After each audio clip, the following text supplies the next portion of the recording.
As we continue our journey through the nandbox app builder, we've arrived at the app settings section. The app settings section is where you can configure the general settings that would affect the entire app. In this video, we will tackle 3 examples of general settings that your app might need. We will start with a sign up and registration, where you can control and customize how users registers to your app when they first download it. Get to choose your preferred login method from no login, email or mobile number, and configured mobile SMS vendor through the app settings. The second feature on the list is Google Ads. By clicking on this toggle, you will activate Google Ads and can now display your advertisement campaigns on your app easily.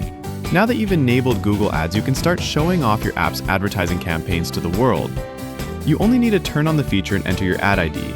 Really, it's that simple. Coming up is one of the most important common features for any app, especially if you are thinking about developing an e-commerce app or a booking app, which is the payment method. You will have access to a variety of payment options, as you can choose to configure cash payment, credit card payment, PayPal, and in-app purchases. It's up to you to decide whether to allow just one or configure them all. And as usual, you can complete each method's configuration through the app settings easily. Now that we've covered the key features of the app settings section, you will be able to go through them like a champ and experience the most effortless app development process with nandbox, the native no-code app builder.